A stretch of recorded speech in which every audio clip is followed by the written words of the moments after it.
মনে মনে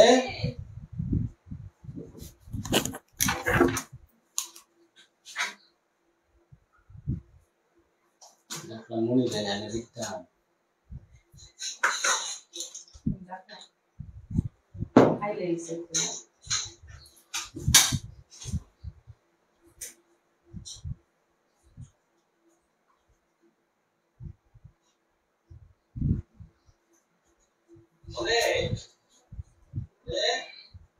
লাইট চালু করে দিছি মনে নাই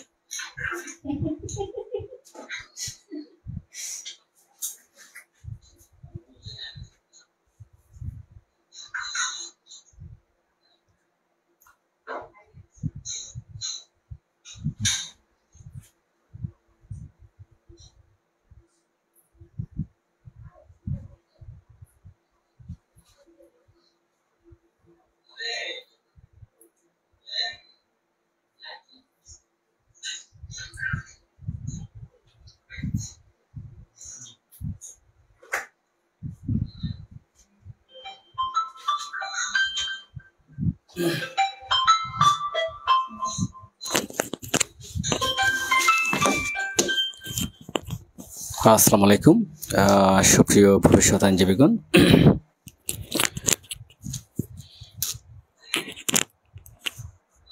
কেমন আছেন আপনারা? সবাই কমেন্ট করবেন। আমরা সুনির্দিষ্ট প্রতিকার আইনের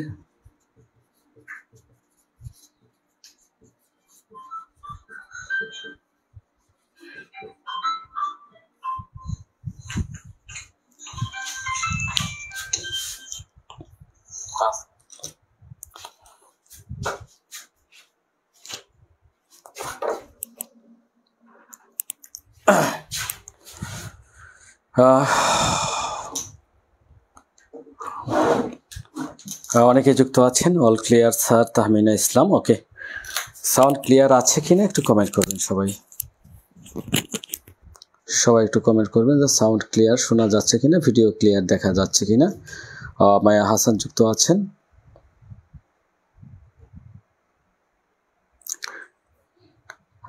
আসসালামু আলাইকুম, আপনি কেমন আছেন? আজকে আপনাকে একটা কথা বলবো, সেটা হলো আপনি এত ভালো মনের মানুষ কেমন করে হলেন? আমি ভালো মানুষ আপনাকে কে বললো মায়া হাসান? আমি যে ভালো মনের মানুষ এটা কিভাবে বুঝলেন? কারণ কখনো তো আমাকে দেখেননি সামনাসামনি, তাই না? যাই হোক, আমরা সুনির্দিষ্ট প্রতিকার আইনের আজ হচ্ছে দ্বিতীয় ক্লাস। আমরা প্রথম ক্লাসে 9 ধারা পর্যন্ত আলোচনা করেছি। সো আমি একটা প্রশ্ন দিয়ে ক্লাস শুরু করব। ক্লাসটা হচ্ছে প্রশ্ন 1 নম্বর প্রশ্ন। প্রশ্নটি হচ্ছে, করিম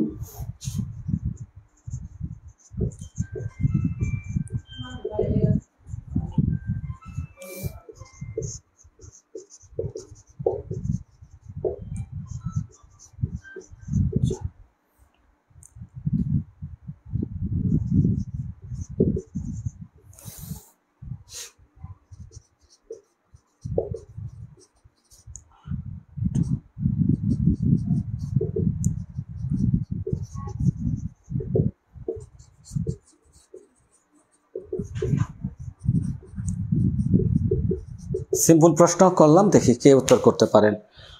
করিম দখল উদ্ধারের মামলা দায়ের করতে চায়। করিম সুনির্দিষ্ট প্রতিকার আইনের কত ধারায় প্রতিকার পেতে পারে? হ্যালো, আসসালামু আলাইকুম। আমি তো ক্লাসে আছি, এটা আপনি লিংকে না ঢুকতে পারলে অন্য ওয়েতে ঢুকতে হবে। এটা আজকে আর হবে না আপনার। আমি এখন সরাসরি ক্লাসে, আমি ক্লাস শেষে আমি আপনাকে জয়েন করে দিচ্ছি, আর রেকর্ড ক্লাস পরে দেখে নেবেন। ওকে ওকে, 9 ধারায়। ওকে, ভেরি গুড, ভেরি গুড।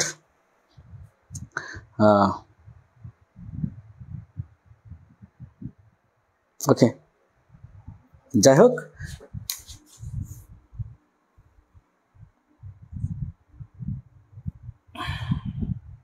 ধরেন এই মামলায় করিম হেরে গেল, সংক্ষুব্ধ প্রতিকার কি? করিম এই মামলায় হেরে গেল, প্রতিকার কি? করিম যদি এই মামলায় হেরে যায় তার প্রতিকার কি হবে?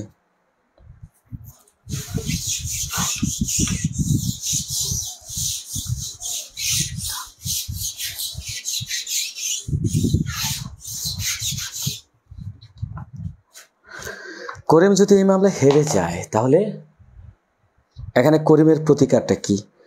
কারণে রাজনীতি 8 ধারা কেন হবে ভাইয়া? 8 ধারা কেন হবে? এখানে কি আমি সত্য সহ বলছি? Revision, very good. তাহলে যারা বেসিক জানেন, দেখেন প্রশ্ন উত্তর কিন্তু একদম সহজ, উত্তর সহজ।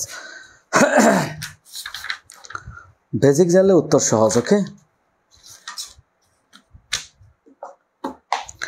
Very good.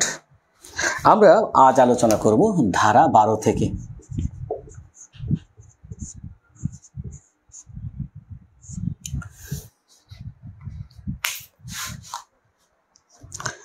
ধারা 12 কি রকমের প্রতিকার? সুনির্দিষ্ট প্রতিকার আইনের যে ধারা 12, যে 12 ধারা আমরা আলোচনা করব, চুক্তি বাস্তবায়ন, চুক্তি প্রবল, চুক্তি সুনির্দিষ্ট কার্য সম্পাদন, এটা বিভিন্ন নামে ডাকা হয়ে থাকে। যে চুক্তি প্রবল, চুক্তির সুনির্দিষ্ট বাস্তবায়ন, চুক্তির কার্য সম্পাদন, ঠিক আছে? এই যে চুক্তির সুনির্দিষ্ট কার্য সম্পাদন, চুক্তি বাস্তবায়ন, এই যে প্রতিকারটা, এই প্রতিকারটা কি রকমের প্রতিকার? আদেশমূলক নাকি নিষেধমূলক? এই যে প্রতিকারটা, এটা কি আদেশমূলক প্রতিকার নাকি নিষেধমূলক প্রতিকার? এটা কমেন্ট করবেন। সুনির্দিষ্ট, স্যার আপনাকে আজকে খুশি মনে হচ্ছে? ভাই, যে প্যারাতে আছে কি খুশি ভাই, বিশ্বাস করেন। এই যে কেবল আসলাম, এসে ক্লাসে ঢুকলাম, অনেক প্যারাতে আছে। মোবাইলের উপর মোবাইল, এই মোবাইল একটা যন্ত্রণা ভাই। ধারা 12 এটা কি রকমের প্রতিকার? প্রিন্স মাহমুদ, আমার প্রশ্ন হচ্ছে এই যে ধারা 12, এটা কি আদেশমূলক প্রতিকার নাকি নিষেধমূলক প্রতিকার? ইসমাইল বিন আজিজ, চমৎকার। এটা হচ্ছে আদেশমূলক প্রতিকার। এটা হচ্ছে একটা আদেশমূলক প্রতিকার। কেননা আমরা 5 ধারাতে যে 5টি প্রতিকার জানি, 5 ধারাতে যে 5টি প্রতিকারের কথা বলা হয়েছে, যে 5টি প্রতিকার, আমরা এখানে দেখেন 5-এর ক আমরা আলোচনা করেছি, 8, 9, 10, 11 এটা আলোচনা করি নাই, গুরুত্বপূর্ণ না, এখানে আমরা আলোচনা করেছি। খ নাম্বার যে প্রতিকারটা, আদেশমূলক প্রতিকার, আদেশমূলক। দেখেন আপনি কিন্তু 5 ধারাটা যদি ভালোভাবে বুঝেন, আমি গতকাল বলেছি আপনাদেরকে, 5 ধারাটা ভালোভাবে বুঝতে পারলে আপনি এই প্রশ্ন ইজি পাবেন। এখানে আদেশমূলক প্রতিকারের মধ্যে আমরা দেখেছিলাম 12 থেকে 30 ধারা এবং 55 ধারা। সো আমরা এই 12 থেকে 30 ধারা আজ আমরা আলোচনা করব যে আদেশমূলক যে প্রতিকারগুলো, এই প্রতিকারগুলো কি কি। হ্যাঁ, আমরা এইগুলো নিয়ে আজ আলোচনা করব। এখন এই যে আমরা 5-এর যে যে প্রতিকারটা, 5 ধারার খ ধারার যে প্রতিকারটা, আদেশমূলক যে প্রতিকার, এই প্রতিকার নিয়েই আমরা এখন আলোচনা করব। তো এখন দেখেন, এই যে আমাদের করিম সাহেব, বরাবর যে করিম সাহেবকে নিয়ে আমি আপনাদেরকে সব সময় একটা উদাহরণ দিয়ে থাকি, করিম ভার্সেস রহিম। এই করিম এবং রহিমের মধ্যে একটা এই জমিটা বিক্রয়ের একটা চুক্তি হলো, এই জমি বিক্রয়ের একটা চুক্তি হলো।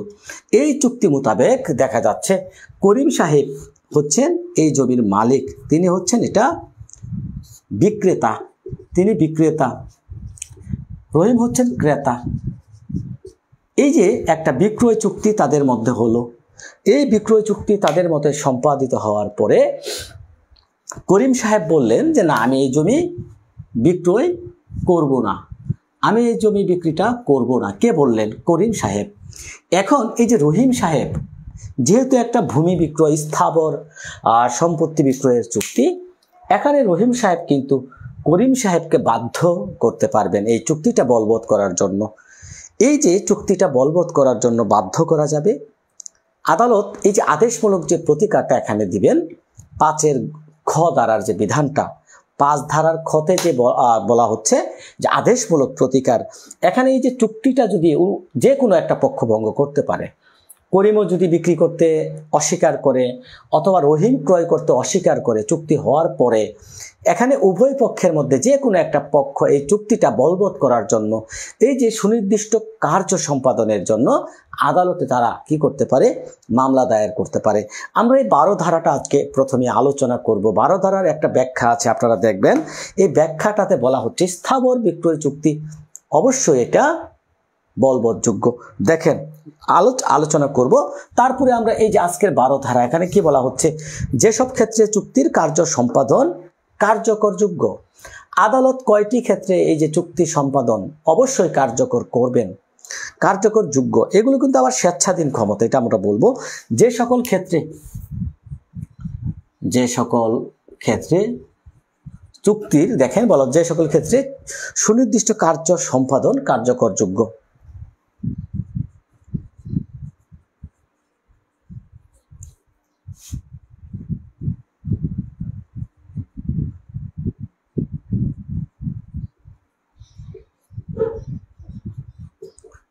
কয়টি ক্ষেত্রের কথা বলা হচ্ছে?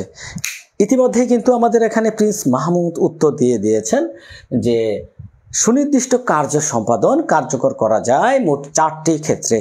এখানে আপনারা প্রশ্ন কমন পাওয়ার জন্য পরীক্ষার হলে এখানে প্রশ্ন কিভাবে হতে পারে, এখানে আপনি এই যে সকল ক্ষেত্রে সুনির্দিষ্ট কার্য সম্পাদন কার্যকরযোগ্য কোথায় আছে উত্তর করে ফেলবেন 12 ধারা। আবার এখানে ইংরেজি হেডলাইনটা, শিরোনামটা, যে cases in which specific performance enforceable, কত ধারার বিধান।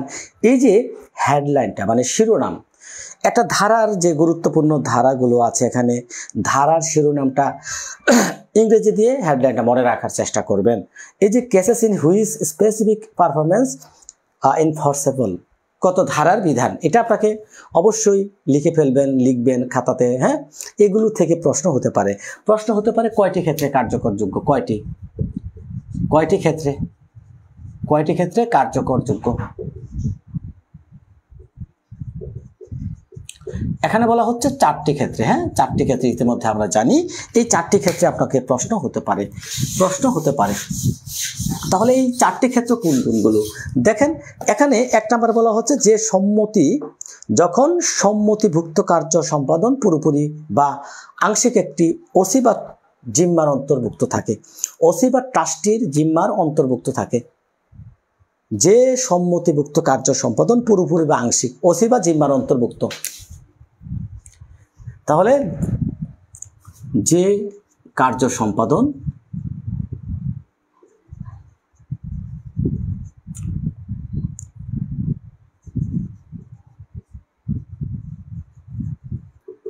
অন্তর্ভুক্ত। দেখেন, তারপরে যে কথাটা বলা হচ্ছে, কার্য সম্পাদন না করলে যে ক্ষতি হবে তা পরিমাণ নির্ণয়ের কোনো মানদণ্ড না থাকে। এই যে আপনার যে একটা চুক্তি করলেন, এই চুক্তি ভঙ্গের ফলে আপনি মনে করবেন চুক্তিটা ভঙ্গের ফলে যে ক্ষতি হবে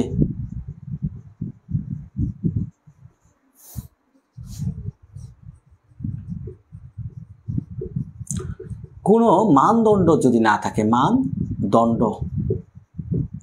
তাহলে এখানে আপনার সাথে আমার একটা চুক্তি হলো, এই চুক্তিটা পরবর্তীতে আপনি ভঙ্গ করলেন। এখানে ভঙ্গ হওয়ার পরে এই ক্ষতি নির্ণয়ের যদি কোনো মানদণ্ড না থাকে, কার্য সম্পাদন না করলে আর্থিক ক্ষতিপূরণের মাধ্যমে যদি এটার প্রতিকার পাওয়া না যায়, এই যে কার্য সম্পাদন 3 নম্বরে বলা হচ্ছে, কার্য সম্পাদন না করলে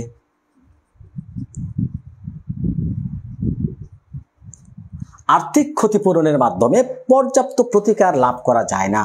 কার্য সম্পাদন না করলে যে ক্ষতিটা হবে এটা আর্থিক ক্ষতিপূরণের মাধ্যমে প্রতিকার পাওয়া যাবে না।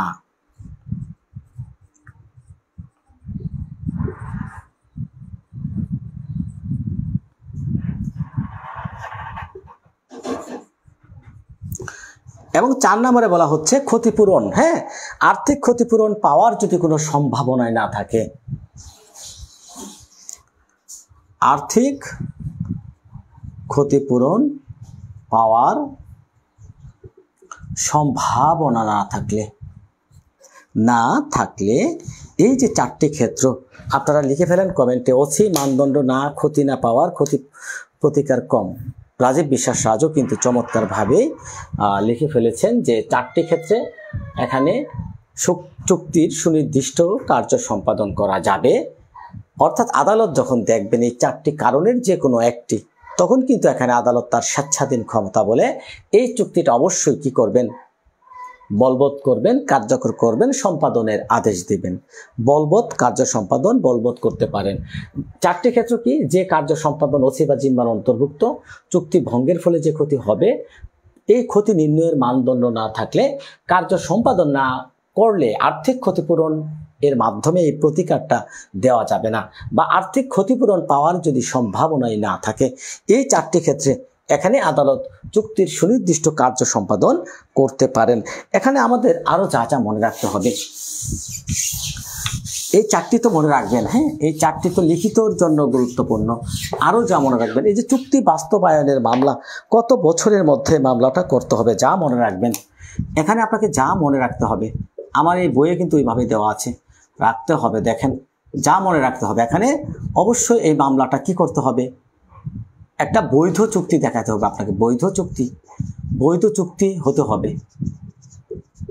ওকে, মামলাটা করতে হলে এটা কত দিনের মধ্যে করতে হবে, চুক্তি কার্য সম্পাদন মোকদ্দমা দায়েরের তামাদি মেয়াদ কত, কমেন্ট করে ফেলেন।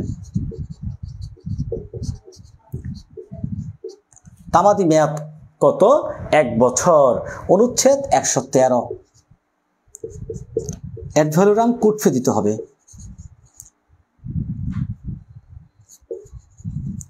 অ্যাড ভ্যালোরাম কোর্ট ফি, ঠিক আছে, অ্যাড ভ্যালোরাম কোর্ট ফি দিতে হবে। এটা আদালতের স্বেচ্ছাধীন ক্ষমতা।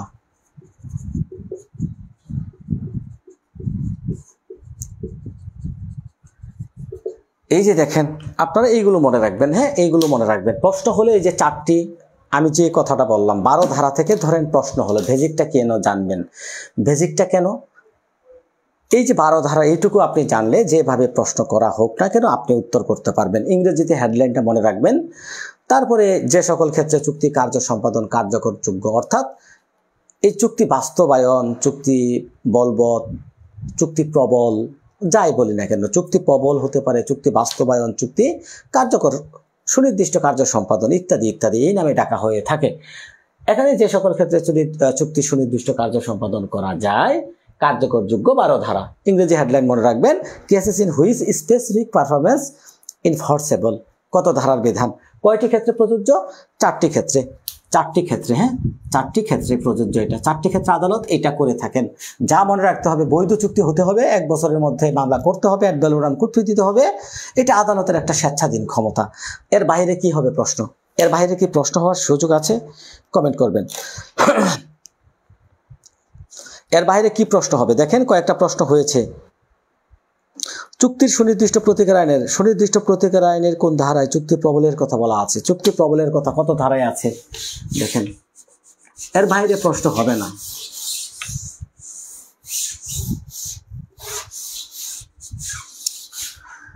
ওকে, আমরা এর সাথে পড়বো 21 ধারা, একবারে পড়বো 21 ধারা। দেখেন, আপনারা যারা লিখিত পরীক্ষা একসাথে প্রস্তুতি নিতে চাচ্ছেন, এখানে এমসিকিউ লিখিত একসাথে নিতে পারেন। এই যে 12 যোগ কত, 12-র সাথে মিলিয়ে পড়বেন 21। এটাতে বলা হচ্ছে 4টি ক্ষেত্রে চুক্তি কার্য সম্পাদন করা যায়, এটাতে বলা হচ্ছে 8টি ক্ষেত্রে করা যায় না। আমরা 12-র সাথে 21 ধারা, বিপরীত ধারাটা পড়ব। 12 সাথে বিপরীত ধারাটা পড়ব। যে সকল ক্ষেত্রে আদালত চুক্তির সুনির্দিষ্ট কার্য সম্পাদন করবেন না। 21 ধারাটা পড়ব। 21, 12 সাথে আমরা 21 পড়ব। 21 ধারাতে চলে যাই সবাই। 21 ধারা দেখেন, 21 ধারাতে বলা হচ্ছে যে চুক্তিসমূহ সুনির্দিষ্টভাবে কার্যকর করার যোগ্য নয়। সবাই 21 ধারাতে চলে যাই। দেখেন, লিখিত পরীক্ষায় দুইটা নিয়ে প্রশ্ন হতে পারে, কোন কোন চুক্তি বলবৎ করা যায়, কোন কোন চুক্তিসমূহ বলবৎ করা যায় না, উদাহরণ সহ লিখুন। লিখিত পরীক্ষায় প্রশ্ন হয়ে যেতে পারে। সো যারা সময় আছে, লিখিত সহ প্রস্তুতি নিতে চাচ্ছেন, একসাথে মুখস্থ করে ফেলবেন, হয়ে যাবে। ওকে, সো আমরা এখন দেখি তাহলে 12 ধারার বিপরীত ধারা হচ্ছে 21। আমরা 21-এ চলে যাচ্ছি, সবাই 21-এ চলে যান। 21 ধারাতে দেখেন বলা হচ্ছে কন্ট্রাক্ট নট স্পেসিফিক্যালি ইনফোর্সেবল, অর্থাৎ যে চুক্তিসমূহ সুনির্দিষ্টভাবে কার্যকরযোগ্য নয়। যে চুক্তিসমূহ সুনির্দিষ্টভাবে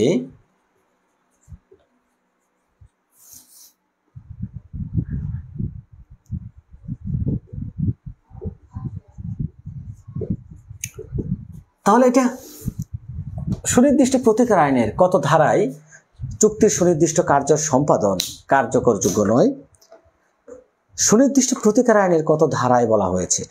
এটা 21 ধারাতে বলা হচ্ছে কার্যকরযোগ্য নয়। প্রশ্ন হতে পারে কয়টি ক্ষেত্রে? প্রশ্ন হতে পারে কয়টি ক্ষেত্রে? কয়টি ক্ষেত্রে? 8টি ক্ষেত্রে।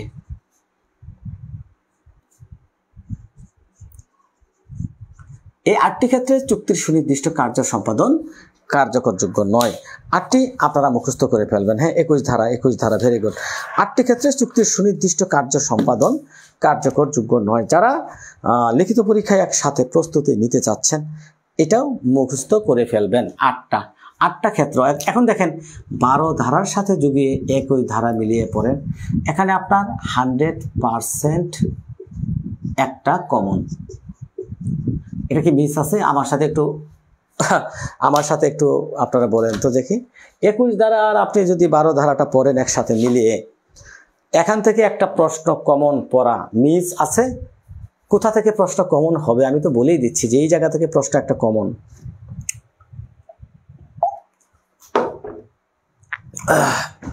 এখন আমার প্রশ্ন হচ্ছে, একটু বলেন তো দেখি, আপনারা কি এখন ধরতে পারেন কোথা থেকে প্রশ্ন হবে? 21 ধারা এবং 12 ধারা, দুইটা ধারা একসাথে মিলিয়ে পড়লে প্রশ্ন কি, এই যে আমরা 8 ধারা 9 ধারা দুইটা ধারা পড়ছি, একটা প্রশ্ন কমন পাবেন না 100%। 5 ধারা থেকে একটা প্রশ্ন কমন পাবেন, 5-6 ধারা থেকে। এই যে 8-9 ধারা থেকে একটা প্রশ্ন কমন পাবেন, 12 আর 21 ধারা থেকে একটা প্রশ্ন কমন পাবেন। 3টা কিন্তু হয়ে গেল। টেকনিকের মাধ্যমে পড়তে হবে যে না, আমি এমনভাবে যেটা পড়ব একদম ভালোভাবে পড়ব যেন আমার 100% 70 নাম্বার আমি ক্যারি করতে পারি। আমার 100 দরকার নাই, 100 দিয়ে আপনার দরকার নাই। ঠিক আছে?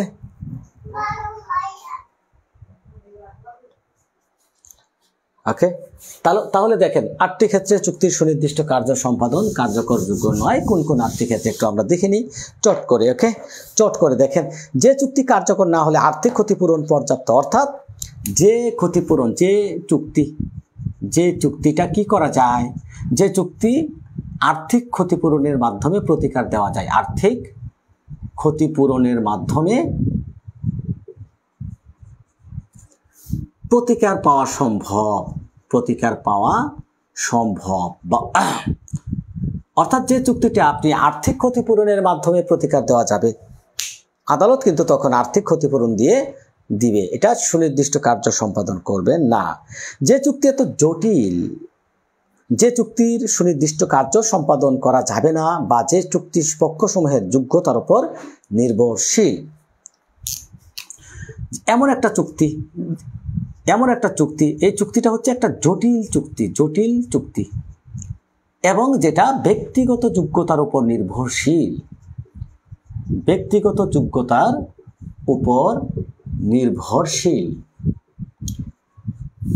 অর্থাৎ এমন একটা চুক্তি যেগুলো অনেক জটিল, এটা বাস্তবায়ন করতে, বা ব্যক্তিগত যোগ্যতা। যেমন ধরেন, উদাহরণস্বরূপ বলতে পারি, আপনি আমাকে মেন্টর নিয়োগ করলেন, আমি আপনাকে পড়াবো, আমি আপনার শিক্ষক। আপনি 6 মাস আমার সাথে কন্ট্যাক্ট করলেন, 6 মাস আমি শিক্ষানবিশ, আমাকে স্যার পড়াতে হবে, আমি যেন বার কাউন্সিল পাস করি, 6 মাস আমি আপনাকে পড়াবো, এটা আমি চুক্তি করলাম আপনার সাথে। চুক্তি করার 1 মাস পড়ানোর পরে আমি বলতেছি যে না, আমি আর পড়াবো না আপনাকে, এখন আপনি কি আমাকে বাধ্য করতে পারবেন? কারণ এটা আমার ব্যক্তিগত যোগ্যতা। এই যে আমি ব্যক্তিগত যোগ্যতার উপর নির্ভরশীল চুক্তি, এটা আমি করব না, এটা আপনি বাধ্য করতে পারবেন না। যেমন আমাদের শরীফুল হক স্যার, আইন শিক্ষা একাডেমি সম্ভবত, হ্যাঁ, আইন শিক্ষা একাডেমির শরীফুল হক স্যার একটা কথা বলেন, মাঝে মাঝে সুনির্দিষ্ট প্রতিকার আইন থেকে একটা কথা বলেন যে প্রেম করো আর নাই করো, অন্য কারোর সাথে আমার প্রেম করতে পারবা না।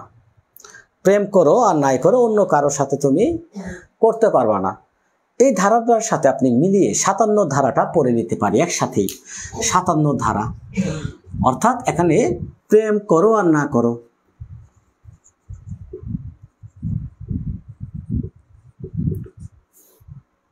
অন্য কারোর সাথে করা যাবে না, করতে পারবা না। এটা কেমন কথা? অনেকে বলে স্যার এটা কি বললেন? এই যে ব্যক্তিগত যোগ্যতার উপর নির্ভরশীল চুক্তি, আমরা 21-এর 2 উপধারাতে যে বিষয়টা জানলাম যে ব্যক্তিগত যোগ্যতার উপর নির্ভরশীল, এখানে কি করা যাবে না? আদালত সুনির্দিষ্ট কার্য সম্পাদন করবেন না, তাই না? এখন এই যে ব্যক্তিগত যোগ্যতার উপর যে নির্ভরশীল চুক্তি, এটা বাস্তবায়ন করা যায় না, এটা সঠিক, এটা আমরা জানলাম যে ব্যক্তিগত যোগ্যতার উপর নির্ভরশীল চুক্তি বাস্তবায়ন করা সম্ভব না, ঠিক আছে? কিন্তু এখানে 57 ধারাতে আমরা যদি চলে যাই, একটু 57 ধারাতে যদি আমরা সবাই চলে যাই, এখানে দেখবেন একটা কথা বলা হচ্ছে। ওয়েট, একজন রিকোয়েস্ট পাঠিয়েছে, একটু অ্যাকসেপ্ট করে নেই।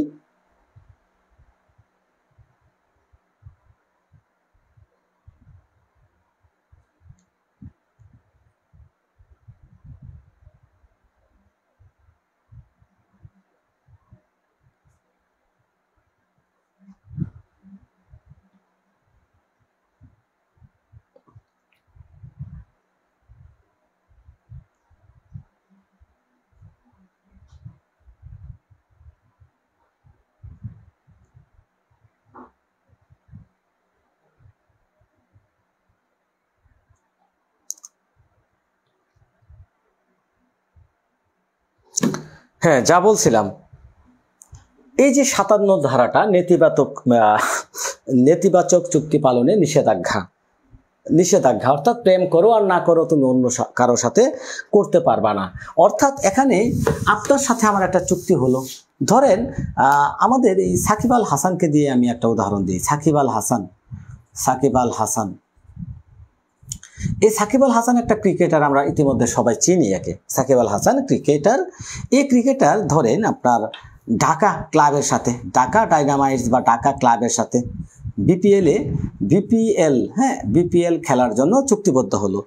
সাকিব আল হাসান চুক্তিবদ্ধ হলো, সে 2025-26 মৌসুমে তিনি ঢাকা ক্যাপিটাল বা ঢাকা গ্ল্যাডিয়েটর্স যাই বলি না কেন, বিপিএলে তিনি এই ক্লাবের হয়ে খেলবেন। 25-26 সালে চুক্তি হলো। এখন সাকিব আল হাসান 25 সালে খেলার পরে তিনি 26 সালে আবার কি করলেন, বরিশাল যে ক্লাব, এই বরিশালের ফরচুন বরিশাল এই ক্লাবের হয়ে তিনি খেলতে চলে গেলেন। ঢাকাকে বললেন না, আমি এখানে খেলবো না। সাকিব আল হাসান চুক্তি করলেন ঢাকার সাথে, দেখেন 25-26 2 বছরের জন্য বিপিএল খেলবেন এই দলের হয়ে। এখানে চুক্তিতে ছিল যে না, আমি অন্য দলের হয়ে খেলবো না। এখন 1 বছর খেলে পরবর্তী বছর তিনি চলে গেলেন বরিশালে, তারা টাকা বেশি দিছে, বরিশাল চলে গেলেন। এখন বরিশালের ক্লাবে হয়ে তিনি যেন খেলতে না পারেন, তার জন্য কিন্তু এই 57 ধারা অনুযায়ী নিষেধাজ্ঞা চাইতে পারবেন। নেতিবাচক চুক্তি, এখানে 2টা কথা বলা আছে, একটা হচ্ছে চুক্তি, আর একটা কি অন্য জায়গায় যেন তিনি খেলতে না পারেন, 2টা চুক্তি থাকে। হ্যাঁ, নেতিবাচক চুক্তি পালনে নিষেধাজ্ঞা, অর্থাৎ এখানে তুমি না খেলো, এটা আমার সমস্যা নাই, এটা নিয়ে মামলা করা যায় না। এটা কোথায় বললাম? যে চুক্তি ব্যক্তিগত যোগ্যতার উপর নির্ভরশীল চুক্তি, অর্থাৎ তিনি যদি 26 এবং 25 সালে না খেলেন, এখানে কিন্তু সাকিব আল হাসানকে খেলানোর জন্য বাধ্য করা যাবে না। কিন্তু বাধ্য করা না গেলেও তিনি যেন অন্য ক্লাবে খেলতে না পারেন তার জন্য কিন্তু ঢাকা ক্লাব নিষেধাজ্ঞা চাইতে পারেন। ঢাকা ক্লাব কি চাইতে পারেন? নিষেধাজ্ঞা চাইতে পারেন যে তুমি আমার এই ক্লাবে খেলো বা না খেলো আমার কোনো সমস্যা নাই, কিন্তু তুমি অন্য ক্লাবে খেলতে পারবা না। তাহলে এই চুক্তির মধ্যে দুইটা ইস থাকে, হা অথবা না, দুইটা শর্ত থাকে, হা বোধক না বোধক। এখন দেখেন এই কারণে এই ধারাটার সাথে আমি 57 ধারাটা মিলিয়ে পড়লাম যে নেতিবাচক চুক্তি পালনে নিষেধাজ্ঞা। আপনার সাথে যখন আমার একটা চুক্তি হবে, ওই চুক্তি যদি আমি শর্ত ভঙ্গ করি, যে চুক্তিটা ব্যক্তিগত যোগ্যতার উপর নির্ভরশীল, এটা আপনি পালনে বাধ্য করতে পারবেন না। তবে আমি যেন এই চুক্তি ভঙ্গ করে অন্য কোথাও কাজ না করি তার জন্য নিষেধাজ্ঞা চাইতে পারবেন। যেমন সাকিব আল হাসান, তিনি ঢাকার সাথে 25-26 সালে চুক্তি করলেন, ঢাকা ক্লাবের হয়ে তিনি ক্রিকেট খেলবেন, কিন্তু পরবর্তীতে কিন্তু এই চুক্তি ভঙ্গ করে বরিশালের সাথে যখন ক্রিকেট খেলতে গেল, তখন কিন্তু এই যে বরিশালকে সাকিব আল হাসানকে যেন এই ক্লাবে খেলেন, এটা নিয়ে তিনি কি করতে পারবেন না, সাকিব আল হাসানকে খেলাতে বাধ্য করতে পারবেন না। বাধ্য করতে না পারলেও বরিশালে যেন বা অন্য কোনো ক্লাবে খেলতে না পারেন তার জন্য নিষেধাজ্ঞা চাওয়া যাবে 57 ধারা। আশা করি বুঝতে পেরেছেন। ওকে, আশা করি বুঝতে পেরেছেন। ওকে, তাহলে দেখেন এখানে আমরা 21 ধারার যে চুক্তিটার কথা বললাম, যে চুক্তির জটিল ব্যক্তিগত যোগ্যতার উপর নির্ভরশীল চুক্তি, এই চুক্তিটা হচ্ছে এটা কার্যকর করা যাবে না। 3 নম্বরে দেখেন যে চুক্তির শর্তাবলী আদালত যুক্তিসঙ্গত নির্ণয়ের সাথে, যে চুক্তির শর্তাবলী আদালত যুক্তিসঙ্গত নিশ্চয়তার সাথে নির্ণয় করতে পারেন না।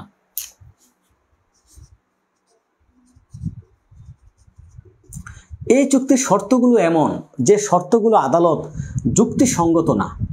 এক কথা মনে রাখেন, যে চুক্তিটা যুক্তিসঙ্গত না, এটা মনে রাখেন। 4 নম্বরে দেখেন কি বলা হচ্ছে, যে চুক্তি তার প্রকৃত কারণে বাতিলযোগ্য, অর্থাৎ বাতিলযোগ্য যে চুক্তিটা, যেমন ধরেন আপনি 15 বছর এক বালকের সাথে চুক্তি করলেন, এই 15 বছর বালকের সাথে চুক্তি করা কি এটা কি আইনে চলে? চুক্তি আইনে কি চলবে? না। চুক্তি আইনে বলা হচ্ছে একটা চুক্তি করার যোগ্যতাটা কি, অবশ্যই চুক্তি করার যোগ্যতা হচ্ছে সাবালক সুস্থ মস্তিষ্কের ব্যক্তি থাকতে হবে। তাহলে কিন্তু এখানে এই চুক্তিটা বাতিলযোগ্য চুক্তি। হ্যাঁ, আবার দেখেন অবৈধ চুক্তিও হতে পারে। হ্যাঁ, আমি আপনার সাথে কন্ট্যাক্ট করলাম, চুক্তি করলাম যে আমি আপনাকে কি করব, কিছু অস্ত্রপাতি আপনার সাথে বিক্রি করব, অবৈধ অস্ত্র। এখন অবৈধ অস্ত্র বিক্রি করার বা অবৈধ কোনো মালামাল বিক্রি করার একটা চুক্তি করলাম আপনার সাথে। এই চুক্তিটা করার পরে আমি এই চুক্তি ভঙ্গ করলাম, তখন কি আপনি এটা পালনে বাধ্য করতে পারবেন আমাকে? স্যার, আমার জামাই বলতেছে তুমি যদি আমার সাথে প্রেম না করো তাহলে স্যারের মাধ্যমে 57 ধারায় তোমার নামে মামলা করব, আপনার ক্লাস দেখে আমার সাথে। তাই? আচ্ছা আচ্ছা, যে বাতিলযোগ্য যে চুক্তিগুলো আছে, এই চুক্তিগুলো কিন্তু আদালত কি করতে পারেন না, বাস্তবায়ন করতে পারেন না। ওকে, এখন দেখেন জিম্মা বা ট্রাস্টি, জিম্মাদার বা ট্রাস্টি, হ্যাঁ, জিম্মাদার বা ট্রাস্টি, জিম্মাদার বা ট্রাস্টিগণ তাদের যে ক্ষমতা, অর্থাৎ তাদেরকে এখানে ট্রাস্টি বা জিম্মাদারগণকে যে ক্ষমতাটা দেওয়া হয়েছে, ওই ক্ষমতার বহির্ভূত যদি চুক্তি করে, তাদের যে ক্ষমতার বহির্ভূত চুক্তি, অর্থাৎ তার যে ক্ষমতা আছে এই ক্ষমতার বাহিরে গিয়ে যদি তারা চুক্তি করে, আদালত কিন্তু ওই চুক্তি বাস্তবায়ন করবেন না। ঠিক আছে, যে কোনো ব্যক্তি ক্ষমতার বাহিরে গিয়ে যদি চুক্তি করে, যে কোনো ব্যক্তি ক্ষমতার বাহিরে গিয়ে চুক্তি করলো,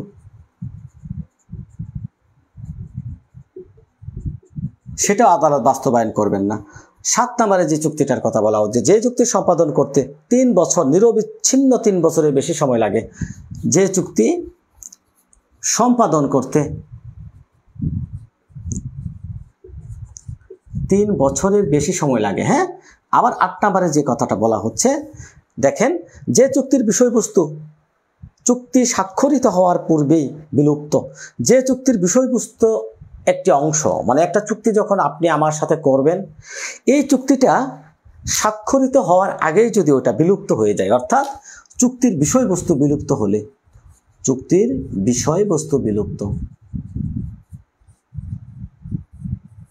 তাহলে দেখেন এখানে আমরা যে কথাটা বললাম যে চুক্তিসমূহ কার্যকরযোগ্য নয়, অর্থাৎ যে চুক্তি আদালত কার্যকর করবেন না। আমরা 12 ধারাতে কয়টি ক্ষেত্রে চুক্তির বাস্তবায়ন দেখতে পেলাম? চুক্তি প্রবল দেখতে পেলাম কয়টি ক্ষেত্রে? মোট 4টি ক্ষেত্রে। আবার 21 ধারাতে আমরা এসে দেখতে পেলাম এখানে 8টি ক্ষেত্রে আদালত চুক্তির বাস্তবায়ন করবেন না। এই যে 8টি ক্ষেত্র আপনারা আগামীকাল 2 বা 3 বার লিখলেই মুখস্থ হয়ে যাবে।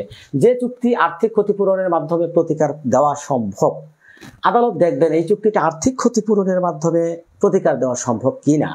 তারপরে দেখবেন যে চুক্তিটা জটিল, পুঙ্খানুপুঙ্খরূপে অনেক জটিল, যেটা ব্যক্তিগত যোগ্যতার উপর নির্ভরশীল, এটা বাস্তবায়ন করবেন না।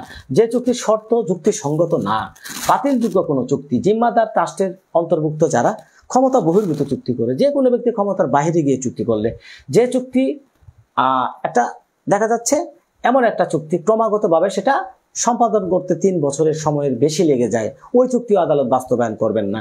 এবং চুক্তির বিষয়বস্তু যদি চুক্তি স্বাক্ষরিত হওয়ার পূর্বেই কিছু অংশ বা তার মাধ্যমে আরো কিছু অংশ বিলুপ্ত হয়ে যায়, চুক্তির বিষয়বস্তু বিলুপ্ত, তাহলে কিন্তু এটাও আদালত বাস্তবায়ন করবেন না। তো 8টা মুখস্থ করা আপনার জন্য ভালো, লিখিতর জন্য কাজে দিতে পারে। তবে এমসিকিউ পরীক্ষার সামনে আপনার এত সময় নাই, আপনি এখান থেকে মনে রাখবেন, 1 বা 2 বার পড়লেই হবে। এখান থেকে মনে রাখবেন ইংরেজি হেডলাইনটা, ইংরেজি হেডলাইন মনে রাখবেন এই ধারার, যে কন্ট্রাক্ট নট স্পেসিফিক্যালি ইনফোর্সেবল, যে চুক্তি কার্যকরযোগ্য নয়। কত ধারায় আছে এই হেডলাইনটা, শিরোনামটা, ধারার যে সকল ধারাটা গুরুত্বপূর্ণ ওই ধারার হেডলাইনটা, ইংরেজি হেডলাইনটা একটু মনে রাখবেন। এবং যে চুক্তি সমূহ সুনির্দিষ্ট কার্যকর করা যাবে না, এটা কোথায় আছে? কোথায়? 21 ধারা। কয়টি ক্ষেত্রে? 8টি ক্ষেত্রে। আর কিছু আপনার এখানে দরকার নাই। আমরা 21-এর ক ধারাটা শিখে ফেলি একসাথে। হ্যাঁ, 21-এর ক, তারপরে আমরা 13 ধারাতে চলে যাব আবার ব্যাক করে। 21-এর ক ধারাতে আমরা সবাই একটু চলে যাই। 21-এর ক, এই চুক্তিটা এখানে দেখেন 21-এর ক ধারাতে আমরা সবাই চলে যাই। অরেজিস্ট্রিকৃত বিক্রয় চুক্তি সুনির্দিষ্টভাবে কার্যকর করা যাবে না। এখন দেখেন এ এবং বি একটা চুক্তি করলো, এরকম অনেক চুক্তি এখনো আমাদের কাছে আছে, আমি উকিল হিসেবে এরকম অনেক চুক্তি আছে, অনেক চুক্তি বিষয় নিয়ে আমাদের এখানে আছে। পরে দেখা যাচ্ছে এটা চুক্তি কার্যকর করা যায় না, পরবর্তীতে এটা কি মামলা করে দেই, 420 406 একটা মামলা হয়ে যায়। তখন নেট কি প্রবলেম দেখাচ্ছে? Net problem? একটু কমেন্ট করবেন। দেখেন যে চুক্তি সমূহ অরেজিস্ট্রিকৃত চুক্তি, অরেজিস্ট্রি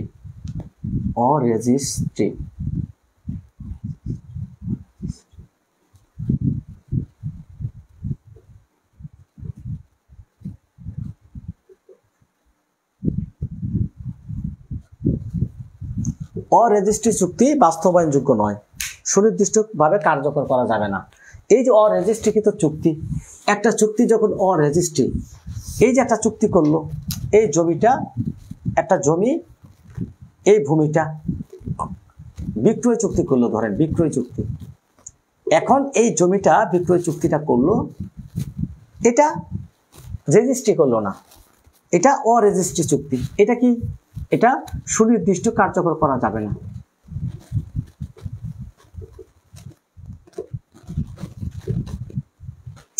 এই যে অরেজিস্ট্রিকৃত চুক্তি, বাইনা চুক্তি যাকে বলা হয়, বাইনা, এটা আমরা গ্রামের ভাষায় যদি বলেন বাইনা চুক্তি, বাইনা চুক্তি আপনি এক কথায় মনে রাখতে পারেন, বাইনা চুক্তি। যে রুবি 30 দিন বলতে কি বোঝাচ্ছে? কিসের 30 দিন? বাইনা চুক্তি, আপনি অরেজিস্ট্রিকৃত বাইনা চুক্তি কার্যকরযোগ্য না। এখানে মনে রাখবেন এই ধারাটা কিন্তু সংযোজন করা হয়েছে কত তারিখে, এটা মনে রাখবেন। এই ধারাটা কিন্তু এখানে সংযোজন করা হয়েছে এই যে 2004 সালে। কত সালে? 2004 সালে। কত নং আইনের মাধ্যমে? একটু কমেন্ট করবেন দেখি কার মনে আছে। 2004 সালে, 2004 সালে 27 নং আইনের মাধ্যমে এটা অন্তর্ভুক্ত করা হয় এবং এটা কার্যকর হয় কত তারিখ থেকে? এটা নিয়ে একটু প্রশ্ন হয়। কার্যকর হয় পহেলা, কমেন্ট করবেন, 1 জুলাই 2005।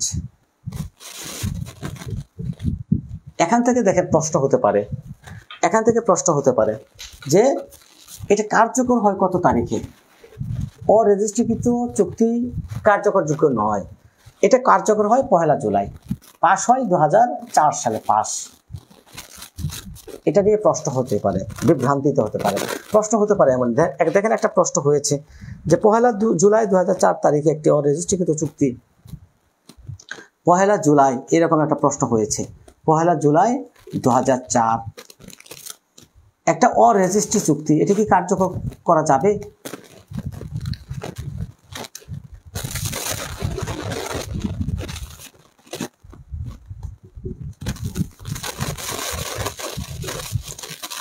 পহেলা জুলাই 2004 অরেজিস্ট্রিকৃত চুক্তি কার্যকর করা যাবে কি না, এইটা উত্তর করবেন। 1 জুলাই 2004 অরেজিস্ট্রিকৃত একটা চুক্তি, এই চুক্তিটা বাস্তবায়ন করা যাবে কিনা দেখি উত্তর করেন, তাহলে আমি ব্যাখ্যা বুঝিয়ে দিচ্ছি আপনাদের।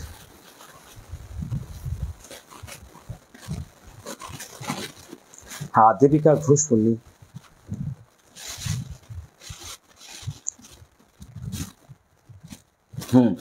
অরেজিস্ট্রিকৃত চুক্তি বিক্রয় চুক্তি সুনির্দিষ্টভাবে কার্যকর করা যাবে না, 21 ধারা। এটা কি কার্যকর করা যাবে কিনা?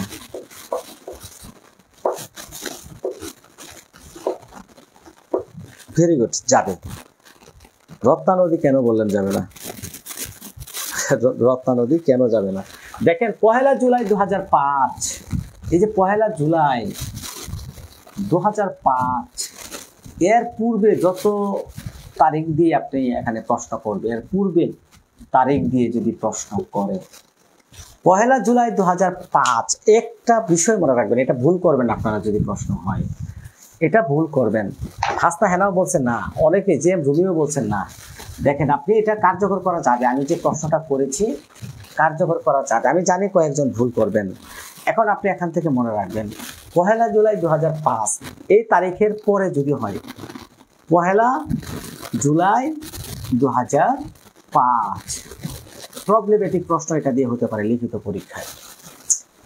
এখানে এর পূর্বে এই তারিখের পূর্বের তারিখ দিয়ে যদি প্রশ্ন করে, মনে রাখবেন এই তারিখের পূর্বের তারিখ দিয়ে প্রশ্ন, পূর্বের তারিখ, তাহলে যাবে, উত্তর দিবেন যাবে। এই তারিখের পরের তারিখ দিয়ে, এই তারিখের পরের তারিখ দিয়ে যদি এই প্রশ্ন করে, প্রশ্ন যাবে না। আরো কি ভুল হবে? ব্যাখ্যা বুঝিয়ে দিলাম আপনাদের। 1/7/2005 এই তারিখের আগের কোনো তারিখ দিয়ে প্রশ্ন করতে পারে, এই তারিখের আগে তারিখ দিয়ে প্রশ্ন, এগুলো আমার কাছে খুব কঠিন মনে হয়। কেন কঠিন? মায়ার বাঁধন। এটা তো সিম্পল, আপনার বুঝতে হবে। দেখেন আমি তো বুঝিয়ে দিচ্ছি, মানে কি 1/7/2005 তারিখে এই ধারাটা কার্যকর হয়। এই ধারাটা পাশ হয় 2004 সালে। পাশ হলে তো আর কার্যকর হলো না, তাই না? পাশ হলে কি কার্যকর হবে? কার্যকর হয়েছে 2005 সালের জুলাই মাসের 1 তারিখ থেকে। তাহলে এই তারিখের পরে যত অরেজিস্ট্রিকৃত চুক্তি হবে সেগুলো কার্যকর করা যাবে না।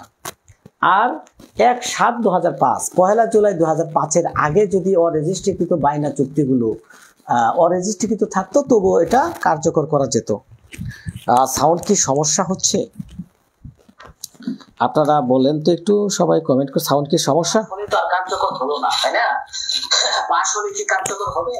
কার্যকর হয়েছে 2005 সালের জুলাই মাসের 1 তারিখ থেকে। তাহলে এই তারিখের পরে যত অরেজিস্ট্রিকৃত চুক্তি হবে সেগুলো।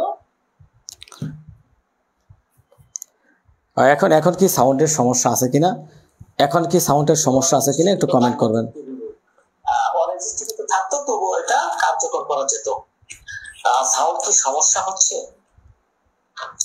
আপনারা বলেন তো একটু, সবাই কমেন্ট করুন। আচ্ছা, যাই হোক, এই যে কার্যকর হলো না, আসলে কি কার্যকর হবে? কার্যকর হয়েছে 2005 সালের জুলাই মাসের 1 তারিখ। এখন ঠিক আছে না? এখন ঠিক আছে কিনা একটু কমেন্ট করবেন। এখন ঠিক আছে? এখন ঠিক আছে কিনা একটু কমেন্ট করেন। এখন কি সাউন্ডের সমস্যা আছে কিনা? এখন কি সাউন্ডের সমস্যা আছে কিনা? হ্যাঁ, এখন ঠিক আছে, আমি মনে করি ঠিক আছে, ক্লিয়ার। তাহলে দেখেন 1/7/2005 এই তারিখের পূর্বের তারিখ দিয়ে যদি প্রশ্ন করে, উত্তর করবেন যাবে। এই তারিখের পরের তারিখ দিয়ে, মানে 1/7/2005 তারিখের পরের কোনো তারিখ দিয়ে যদি প্রশ্ন হয়, উত্তর করবেন যাবে না। মায়ার বাঁধন বলবেন? হ্যাঁ, কোন তারিখ? 1/7/2005। ঠিক আছে, মায়ার বাঁধন বুঝতে পারছেন? বুঝতে পারছেন?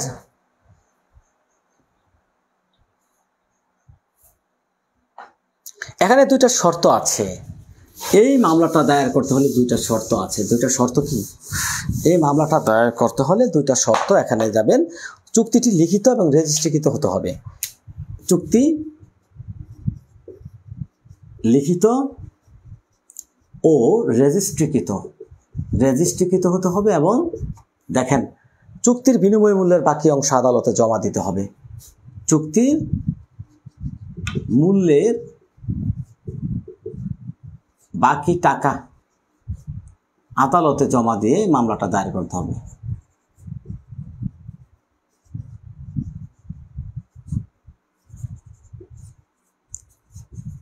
এখন কি প্রবলেম আছে? আবার বলবো, ঘুষুদ্দিন আবার বলবো, অরেজিস্ট্রিকৃত চুক্তি, বাইনা চুক্তি, স্থাবর সম্পত্তি বিক্রয়ের চুক্তি যদি আপনি রেজিস্ট্রি না করেন, এটা আদালত বলবৎ করবে না। এটা কার্যকর হয়েছে 2005 সালের জুলাই মাসের 1 তারিখ থেকে। 2005 সালের 1/7/2005 এটা কার্যকর হয়। এটা পাশ হয় 2004 সালে, কার্যকর হয় 2005 সালে।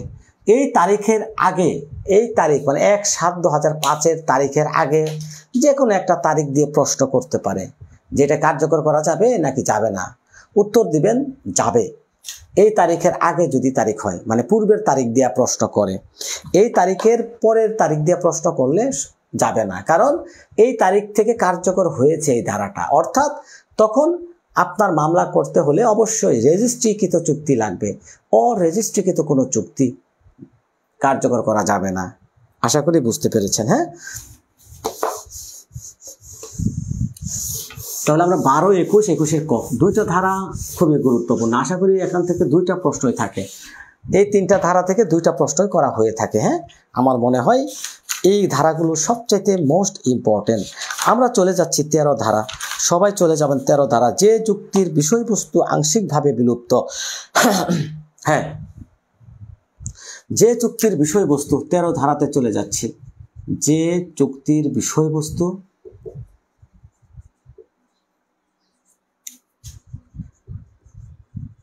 আংশিক বিলুপ্ত, এই চুক্তি কি কার্যকর করা যাবে? যে চুক্তির বিষয়বস্তু আংশিকভাবে বিলুপ্ত হয়েছে, এই চুক্তি কার্যকর করা যাবে কি না? দেখেন, এই যে ধরেন একটা উদাহরণ দেই, এরকম একটা ঘর, এখানে একটা জমি, অর্থাৎ আপনি করিম নামক ব্যক্তি চুক্তি করলেন রহিমের সাথে। কিসের চুক্তি করলেন? এখানে 5 শতক জমি আছে, 5 শতক জমি। এই 5 শতক জমি সহ এই বাড়িটা বিক্রয়ের চুক্তি। এখানে জমি আছে 5 শতক, এই জমির উপর একটা বাড়ি আছে। এই বাড়ি এবং এই 5 শতক জমি সহ একটা বিক্রয়ের চুক্তি করলেন। এই চুক্তিটা করার পরে দেখা যাচ্ছে যে কোনো একটা দুর্ঘটনায় এই বাড়িটার কিছু অংশ, চুক্তির যে বিষয়বস্তু, এই বিষয়বস্তুর কিছু অংশ ক্ষতিগ্রস্ত হলো। এখন কি এই চুক্তি পালনে বাধ্য করা যাবে কি না, এটা হচ্ছে এখানে প্রশ্ন। এই ধারার মূল কথাটা কি? এই ধারার মূল কথাটা হচ্ছে যে চুক্তির বিষয়বস্তু আংশিকভাবে বিলুপ্ত, এই চুক্তি কি বাস্তবায়ন করা যাবে কি না, প্রশ্নটা বুঝেন। এই চুক্তিটার আংশিকভাবে বিলুপ্তের কথা বলা হচ্ছে 13 ধারাতে। এখানে বলা হচ্ছে যে চুক্তির বিষয়বস্তু আংশিকভাবে বিলুপ্ত, এই চুক্তি বাস্তবায়ন করা যাবে কিনা। এখানে করিম যদি রহিমের সাথে এখানে 5 শতক জমি নিয়ে একটা বাড়ি বিক্রয়ের চুক্তি করে, পরদিন দেখা যাচ্ছে যে কোনো একটা দুর্ঘটনা, ঘূর্ণিঝড় হলো, কথার কথা একটা ঘূর্ণিঝড় হলো, এই বাড়িটা কিছু অংশ ভেঙে গেল, ঘূর্ণিঝড়ে বাড়িটা ভেঙে গেল, কিন্তু জমিটা তো রয়ে গেল। এই জমিটা তো আছে, কিছু অংশ বিলুপ্ত হয়েছে, বাড়ি ঘর বিলুপ্ত হয়েছে ঘূর্ণিঝড়ে, কিন্তু জমিটার যে অস্তিত্ব এখনো কিন্তু বিদ্যমান। এই চুক্তিটা বাস্তবায়ন করা যাবে। এখানে চুক্তি আইনের 56 ধারাতে চলে যাব সবাই। চুক্তি আইনের 56 ধারা। চুক্তি আইনের 56 ধারাতে যে কথাটা বলা হচ্ছে, চুক্তির বিষয়বস্তু যদি আংশিক বিলুপ্ত হয় ওই চুক্তি বাস্তবায়ন করা যায় না। চুক্তির বিষয়বস্তু আংশিক বিলুপ্ত হলে ওই চুক্তি বাস্তবায়ন করা যাবে না, এটা বলা হয়েছে। কিন্তু 56 ধারার বিপরীত ধারা হচ্ছে বিপরীত ধারা আজকের এই 13 ধারা।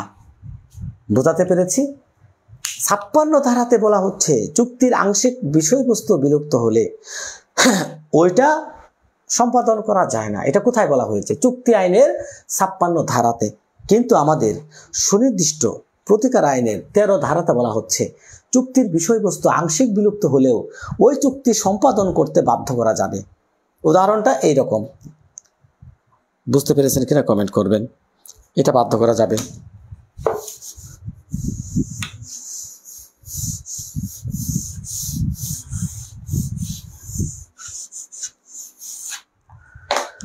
পনেরো এবং 16তে চলে যাচ্ছি। 15 ধারা পড়ব, ধারা 16 পড়ব একসাথে, মনে থাকবে। 15 ধারা পড়ব, 16 ধারাও পড়ব, একসাথে পড়ব, মনে থাকবে আপনাদের সবার। দেখেন 15 ধারাতে বলা, সরি 14 আমি ভুল করলাম, 14 ধারা 15 ধারা। 14 ধারাতে কি বলছে? যেখানে অসম্পাদিত অংশ ছোট সেখানে চুক্তির অংশ বিশেষ সুনির্দিষ্ট কার্য সম্পাদন। অর্থাৎ 14 মানে ছোট, অসম্পাদিত অংশ ছোট। আবার 15 সংখ্যা দেখেন, 15 বড় নাকি 14 বড়, 15 বড় নাকি 14 বড়, এটা বলেন। 15 ধারা বড় নাকি 14 ধারা বড়? বড় তো হচ্ছে 15 সংখ্যা বেশি। তো এখানে দেখেন 14 ধারা ছোট, তাই অসম্পাদিত অংশ ছোট। এই ক্ষেত্রে প্রতিকার কি? ধরেন এটা একটা জমি, এই জমির মধ্যে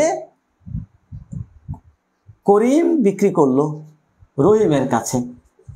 এখানে ধরেন 10 শতক জমি আছে, করিম বলতেছে এখানে 10 শতক জমি।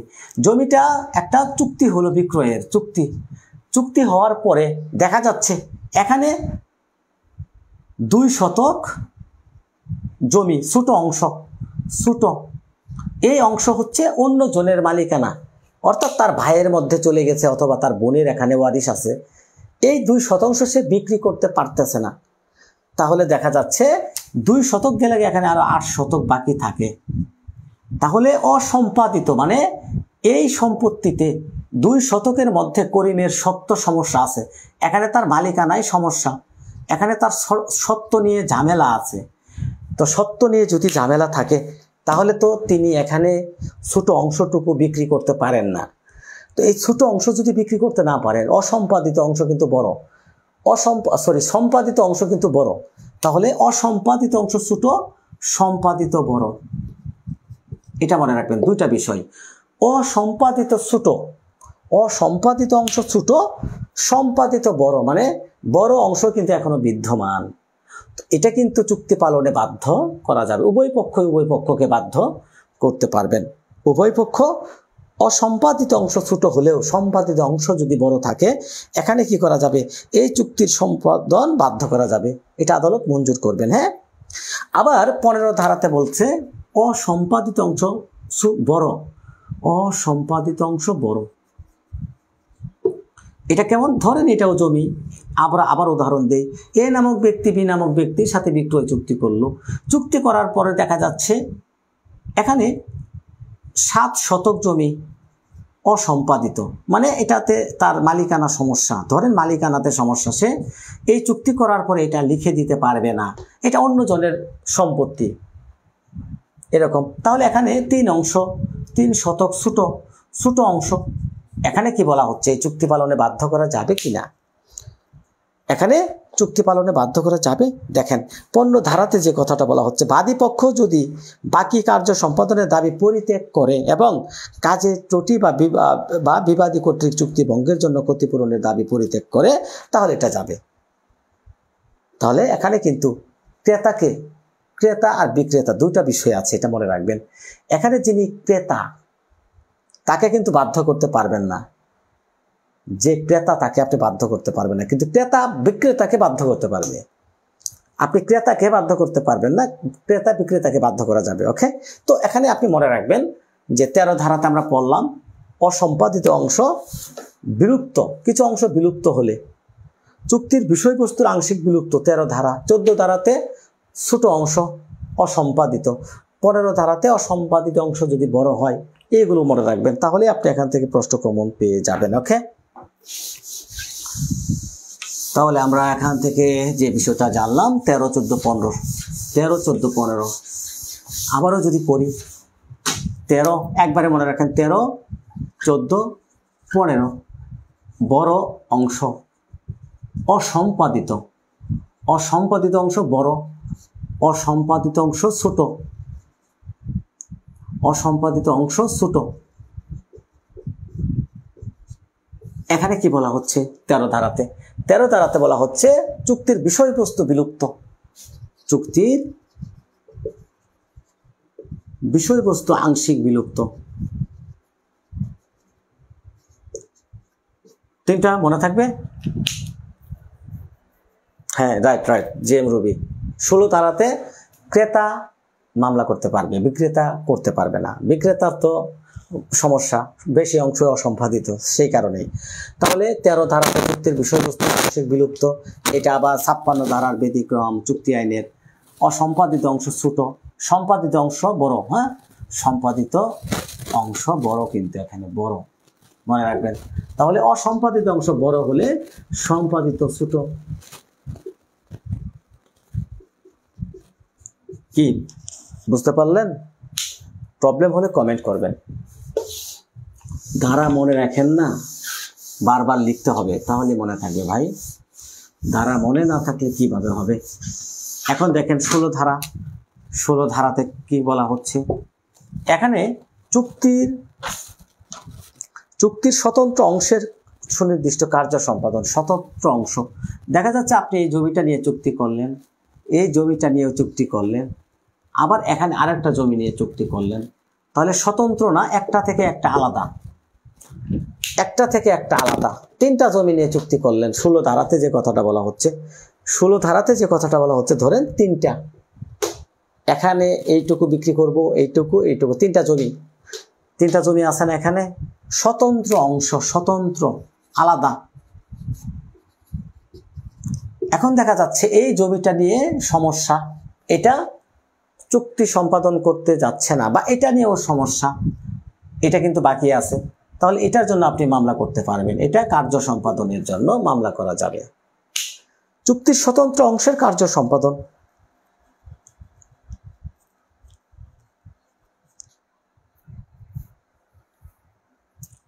বোঝা গেছে? 3টা আলাদা আলাদা চুক্তি, আলাদা আলাদা বিষয়বস্তু নিয়ে এখানে বিষয় আপনার দেখা যাচ্ছে। এই জমিটা বিক্রয় করার চুক্তি করলেন, এই জমিটা আমার সাথে বিক্রয় করার চুক্তি করলেন, এই জমিটা বিক্রয় করার চুক্তি করলেন। স্বতন্ত্র অংশ, আলাদা আলাদা অংশ। এখানে দেখা যাচ্ছে কিছু অংশ, একটা অংশ যদি আপনি চুক্তি বলবৎ করা না যায়, অন্য অংশ কিন্তু আপনি এখানে চুক্তি বলবৎ করার জন্য এখানে মামলা করে এটা আদালত চুক্তির সুনির্দিষ্ট কার্য সম্পাদনের আদেশ দিবেন। হ্যাঁ, এটা হচ্ছে 16 ধারা। আবার দেখেন 17 ধারাতে কি বলা হচ্ছে, এভাবে মনে রাখবেন, ধারা এইভাবে মনে রাখবেন, আমি যেভাবে বলতেছি। 13 পড়লাম, 14 পড়লাম, 15 পড়লাম, 16 পড়লাম। এই যে কথাগুলো বলছে 17 ধারাতে বলছে 3টা ধারার কথা, এই ধারাগুলোর কথা বলছে। এই যে সুনির্দিষ্ট প্রতিকার আইনে 3টা ধারায়, এই যে 3টা ধারায় প্রতিবন্ধকতার কথা বলা হচ্ছে। এই যে এই ধারাগুলোতে যে চুক্তি বাস্তবায়নের কথা বলা হচ্ছে, বাস্তবায়ন, এই ধারাগুলো ব্যতীত অন্য কোনো ক্ষেত্রে দেখেন যে 14, 15, 16 ধারা ব্যতীত অন্য কোনো ক্ষেত্রে আদালত চুক্তির অংশ বিশেষ সুনির্দিষ্ট কার্য সম্পাদন করার নির্দেশ প্রদান করবেন না। অর্থাৎ এই যে ধারা 14 ধারায় বলছে, 14, 15, 16, এই ধারাগুলোতে যে চুক্তি আংশিক সম্পাদনের কথা বলা হচ্ছে, যে চুক্তি আংশিক সম্পাদনের কথা বলা হচ্ছে, আংশিক সম্পাদন, এই যে চুক্তি আংশিক সম্পাদন ব্যতীত আদালতে 3টা ধারাতে যে ওয়ের কথা বলা হচ্ছে, আদালত কি বলছে? 17 ধারাতে যে কথাটা বলা হচ্ছে, 17 ধারাতে বলছে এই 3টা ধারাতে যে পদ্ধতির চুক্তি সম্পাদনের কথা বলা হয়েছে, আংশিক সম্পাদনের কথা বলা হয়েছে, এই 3টা ধারা ব্যতীত অন্য কোনো ক্ষেত্রে আদালত কোনোদিন অন্য কোথাও আংশিক সম্পাদনের কার্য সম্পাদনের নির্দেশ আদালত দিবেন না। আদালত যদি দেন এই 3টা ধারাতে যে পদ্ধতির কথা বলা হয়েছে ওই পদ্ধতি ব্যতীত অন্য কোনো পদ্ধতিতে আদালত চুক্তি সম্পাদনের আদেশ দিবেন না। আদালত আদেশ দিবেন কখন? শুধুমাত্র এই 3টা ধারার ক্ষেত্রে যে পদ্ধতির কথা বলা হয়েছে ওই পদ্ধতির কথা। মায়া হাসান, কঠিন লাগে? এখন কি সহজ মনে হয়? কমেন্ট করবেন। বুঝতে পারতেছেন কিনা কমেন্ট করবেন।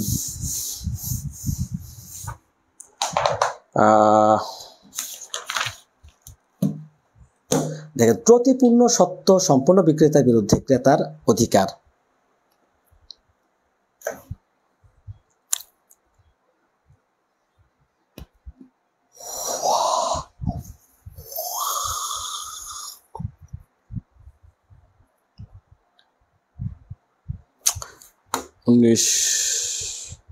উনিশ পড়েন, 20 পড়তে পারেন, সব পড়াই না। 19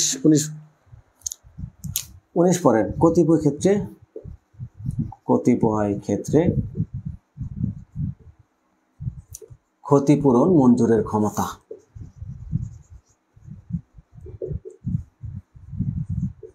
কখন আদালত ক্ষতিপূরণ দিতে পারেন? এখন দেখেন, আমরা একটা কথা জানি যে সুনির্দিষ্ট প্রতিকার আইন এটা কি পারেন না? ক্ষতিপূরণ নির্ণয় করতে, ক্ষতিপূরণ দিতে পারেন না। সুনির্দিষ্ট প্রতিকার আইন ক্ষতিপূরণ মঞ্জুর করতে পারেন না। ক্ষতিপূরণ এটা সুনির্দিষ্ট প্রতিকার আইনের বিধান না। সুনির্দিষ্ট প্রতিকার আইনটা কেন তৈরি করা হয়েছে? প্রথম ক্লাসে বলেছিলাম, সুনির্দিষ্ট প্রতিকার আইনটার লক্ষ্য উদ্দেশ্য হচ্ছে চুক্তির সুনির্দিষ্ট বাস্তবায়ন করা। চুক্তির সুনির্দিষ্ট বাস্তবায়ন করাই হচ্ছে এখানে চুক্তির সুনির্দিষ্ট বাস্তবায়ন করাই হচ্ছে মূল লক্ষ্য।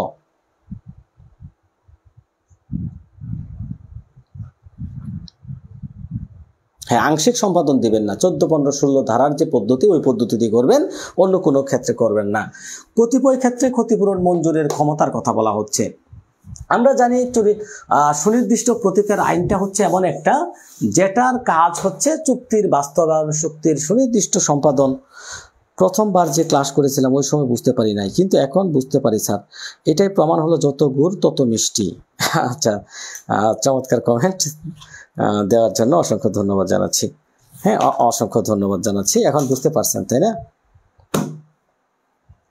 এখন দেখেন, আমরা সাধারণত জানি, একটা কথা মনে রাখেন, আমরা সাধারণত জানি সুনির্দিষ্ট প্রতিকার আইন চুক্তির সুনির্দিষ্ট বাস্তবায়ন ব্যতীত ক্ষতিপূরণ প্রদান করেন না। কিন্তু এখানে 2টা ক্ষেত্রে আদালত ক্ষতিপূরণ দিতে পারেন। 19 ধারাতে কয়টি ক্ষেত্রে? 2টি ক্ষেত্রে। 19 ধারাতে মনে রাখবেন 2টি ক্ষেত্রে ক্ষতিপূরণ মঞ্জুরের আদেশ আদালত দিতে পারেন। এখানে আদালত দিতে পারেন, ক্ষতিপূরণ দিতে পারেন। ক্ষতিপূরণ পাশাপাশি কি করতে পারেন? চুক্তির কার্য সম্পাদন, সুনির্দিষ্ট কার্য সম্পাদন।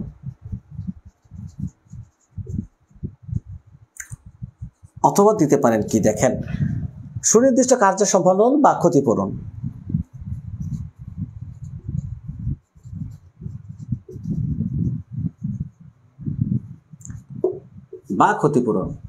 অর্থাৎ আদালত ইচ্ছা করলে এখানে এই ধারার বিধান মতে ক্ষতিপূরণও দিতে পারেন বা সুনির্দিষ্ট কার্য সম্পাদনও দিতে পারেন। এবং আদালত ইচ্ছা করলে সুনির্দিষ্ট কার্য সম্পাদনের পাশাপাশি এবং ক্ষতিপূরণ দিতে পারেন। এবং কথাটা বলা হচ্ছে, ভালো করে বুঝতে হবে, নাহলে বুঝবেন না। দেখেন, আদালত যদি ইচ্ছা করে শুধুমাত্র সুনির্দিষ্ট কার্য সম্পাদন আদেশ দিতে পারেন। অথবা যদি আদালত ইচ্ছা করেন যে না, ক্ষতিপূরণ দিয়ে এই মামলাটা মিটমাট করে দেয়, এমন তো হতে পারে।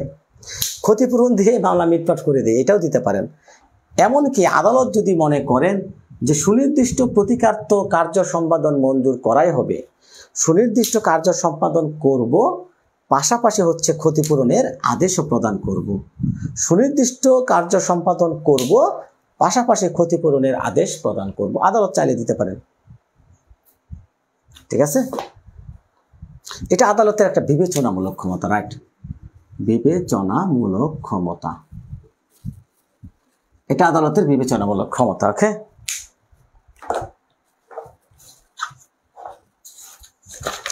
যাই হোক আমরা এখন করব 22 ধারাটা। এই 22 ধারার সাথে অনেকে 21 ধারা মিলিয়ে ফেলেন।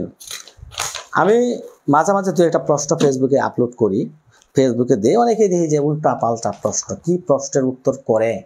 এখন দেখেন 22 ধারাতে, আচ্ছা আমি প্রশ্নটা করি, এই প্রশ্নটার উত্তর করেন দেখি।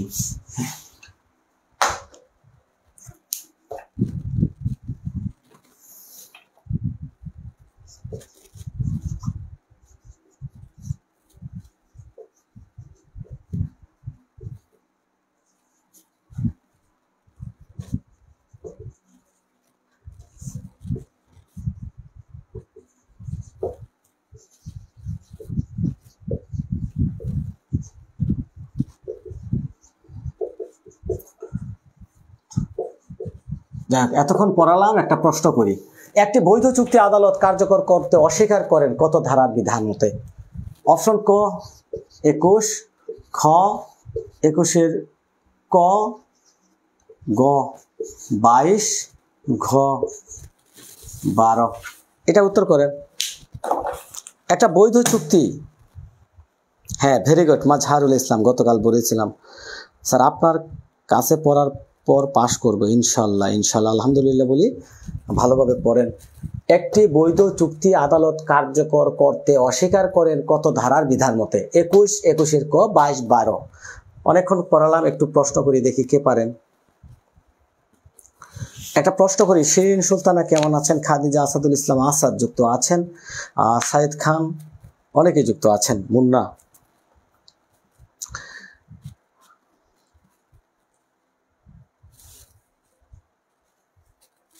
একজন কমেন্ট করলেন আবার কেটে দিলেন কেন ভাই? আসাদুল ইসলাম আসাদ 21 ধারা, ভেরি গুড। রত্না নদী, মায়া হাসান, শিরিন সুলতানা, দেখি সঠিক উত্তর কে দিতে পারে। জয়নাল আবদিন 21-এর ক, মোহাম্মদ আমিনুল ইসলাম, লাবণ্য শেখ, মাজহারুল ইসলাম 21। দেখেন, ওকে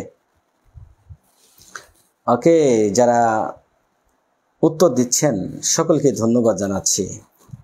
ফজলুল কারিম যুক্ত আছেন 22 ধারা। আর নাই, কারণ প্রশ্নটা এমনই একটা প্রশ্ন, এটা যদি আমি এখন না বলতাম সবাই ভুল করতেন। 22 ধারাটাই হচ্ছে এটার উত্তর।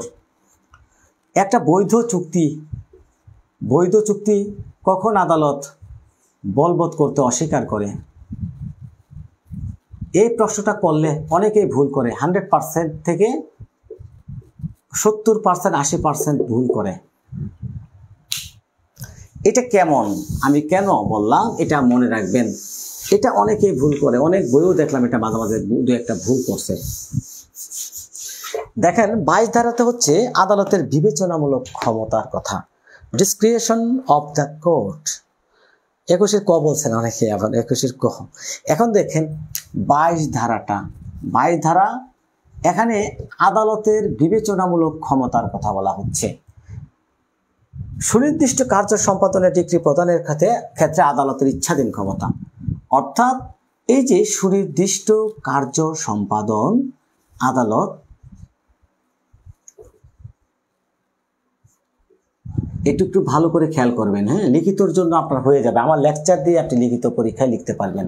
সুনির্দিষ্ট প্রতিকার আইনের যে ধারাটা 22 ধারা, এখানে বলা হচ্ছে সুনির্দিষ্ট কার্য সম্পাদন ডিক্রি প্রদানের ক্ষেত্রে আদালতের ইচ্ছাধীন ক্ষমতা। ডিক্রি প্রদানের ক্ষেত্রে আদালতের ইচ্ছাধীন ক্ষমতা, আদালতের ইচ্ছাধীন ক্ষমতার কথা বলা হচ্ছে। 2 দিন ধরে গড়াটা একদম শেষ ভাই।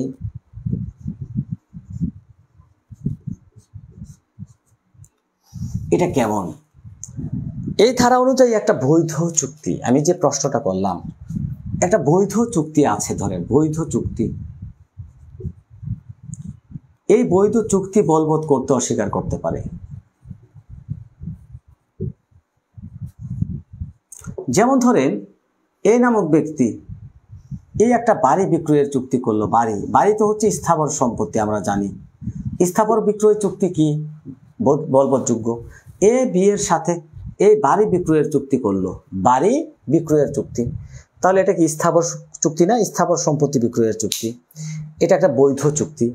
তবুও কিন্তু আদালতে এই চুক্তিটা বলবৎ করতে অস্বীকার করতে পারে। অর্থাৎ এই ধারাতে এমন একটা ক্ষমতা আদালতকে এই সুনির্দিষ্ট প্রতিকার আইনে প্রদান করা হয়েছে, যেখানে বলা হচ্ছে সুনির্দিষ্ট কার্য সম্পাদনের যে ডিক্রিটা প্রদানের ক্ষেত্রে আদালতের যে ইচ্ছাধীন, স্বেচ্ছাধীন ডিসক্রিশন পাওয়ার, এটাই অ্যাপ্লাই করতে পারেন। কি, কখন, কেন, কয়টি কারণে।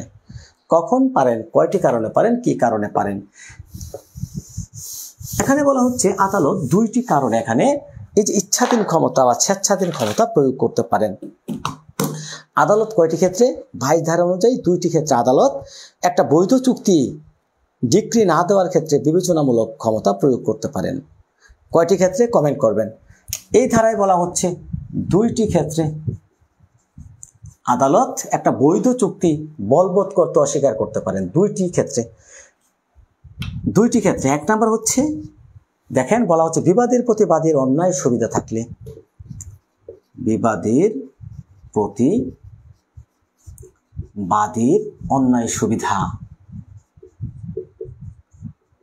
যদি বিবাদের প্রতি বাদীর একটা অন্যায় সুবিধা থাকে, সেক্ষেত্রে এখানে আদালত তার ইচ্ছাধীন ক্ষমতা প্রয়োগ করে এই চুক্তিটা বলবৎ করতে অস্বীকার করতে পারেন। কেমন? ধরেন করিম সাহেব এই একটা জমি বিক্রয় করার চুক্তি করলেন। কার সাথে? রহিমের সাথে। রহিমের সাথে করিম বিক্রি করলেন, রহিমের সাথে চুক্তি করলেন, বিক্রয় চুক্তি। এখান থেকে একটা নদী আছে, এই নদীর যে পানি আছে প্রত্যেক বছর এখানে একটা বেরি ভাত প্রদান করতে হয়। যদি এই বেরি ভাত না দেওয়া হয়, এই নদী থেকে বন্যার পানি এসে এই জমির যে ফসল, এই ফসলগুলো নষ্ট হয়ে যায়। অর্থাৎ এই নদী ভাঙনের ফলে প্রত্যেকটা বছর বন্যার পানি যখন আসে, তখন এই নদীর পানি এসে এই জমির যে ফসলগুলো আছে প্রত্যেক বছর এই ফসলগুলো নষ্ট করে ফেলে। এখন করিম সাহেব যখন এই জমিটা বিক্রয় করার চুক্তি করলো, এই তথ্য গোপন তথ্যটা গোপন করে তিনি এটা করলেন যে এই জায়গায় একটা বেরি বাঁধ দিতে হয়, বেরি বাঁধ দিতে হয়, এটা তিনি গোপন করলেন। এই গোপন করলেন, পরবর্তীতে চুক্তি হলো। রহিম সাহেব দেখতে পেলেন আরে প্রত্যেক বছর এটা বন্যা হয় এবং এখানে আমার প্রত্যেক বছর প্রচুর পরিমাণ ফসল নষ্ট হবে। চুক্তি করার সময় তো তিনি এই তথ্যটা আমার কাছে গোপন রাখছেন। এই যে একটা অন্যায় সুবিধা, বাদীর প্রতি বিবাদের একটা অন্যায় সুবিধা। বিবাদের প্রতি বাদীর যদি এখানে অন্যায় সুবিধা লাভ করে বাদী, এখন এটা তিনি অস্বীকার করলেন ক্রয় করতে, কিন্তু বাদী করিম বলতেছে না, এটা চুক্তি হয়েছে, ক্রয় করতেই হবে। আদালত দেখবেন যে না, এই চুক্তিটা যদি পালন করা হয় তাহলে বিবাদীর প্রতি বাদীর একটা অন্যায় সুবিধা করা হবে, তখন কিন্তু আদালত অস্বীকার করবেন। আবার আরেকটা কথা বলা হচ্ছে, দেখেন বিবাদীর প্রতি কঠোরতা, এটা যদি হয় বিবাদীর প্রতি কঠোরতা,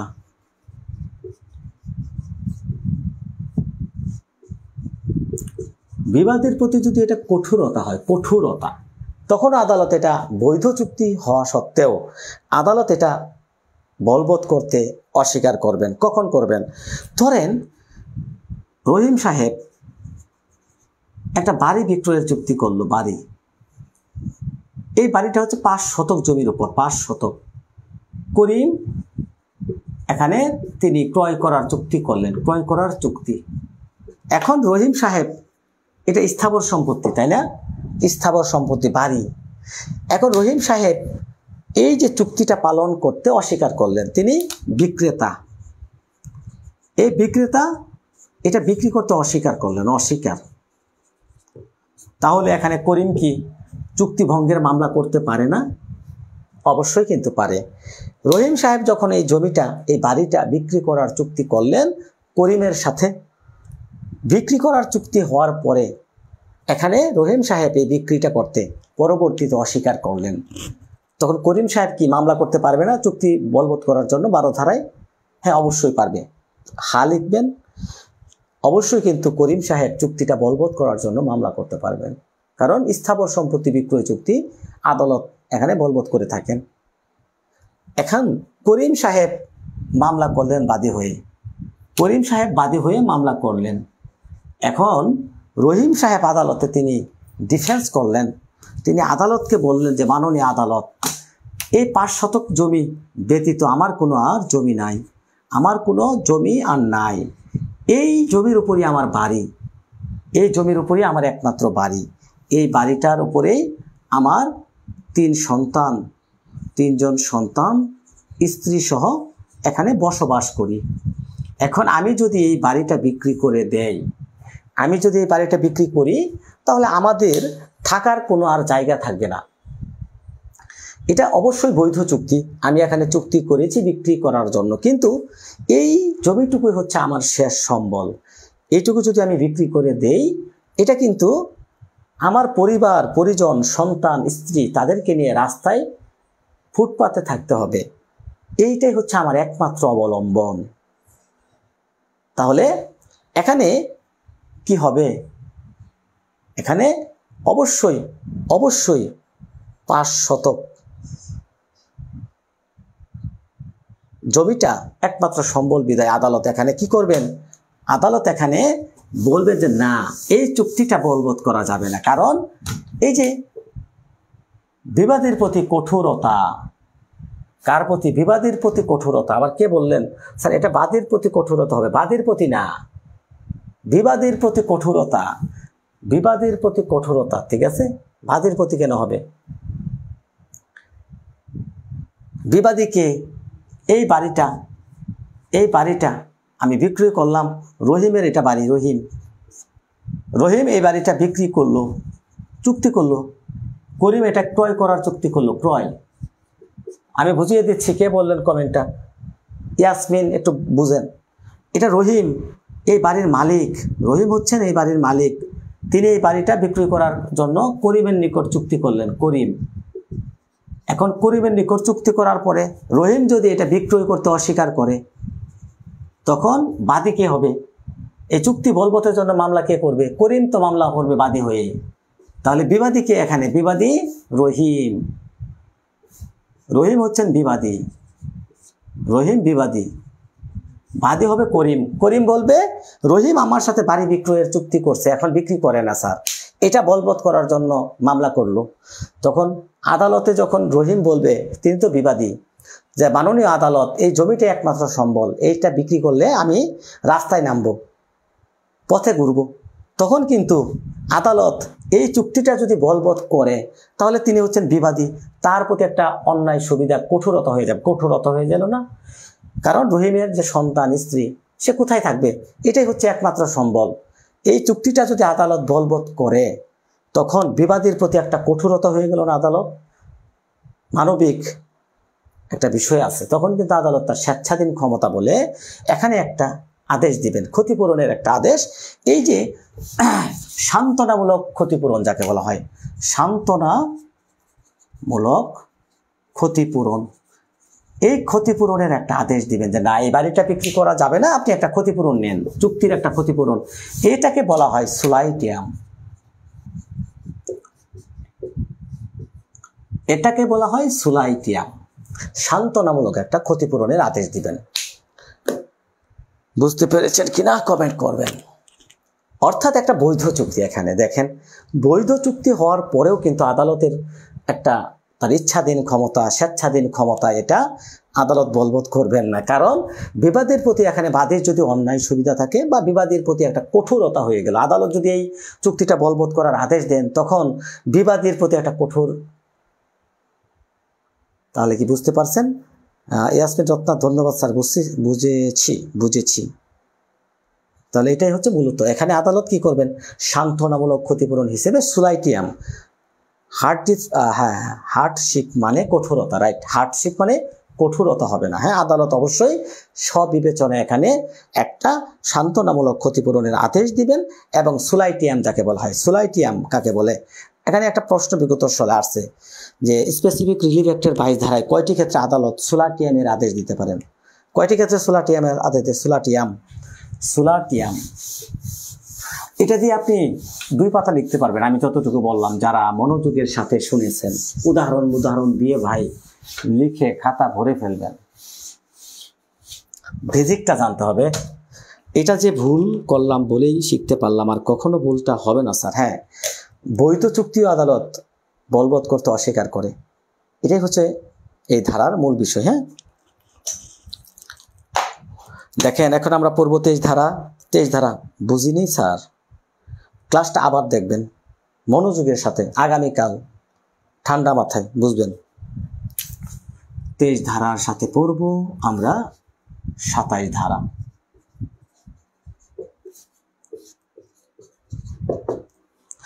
23 ধারার সাথে পড়ব 27 ধারা।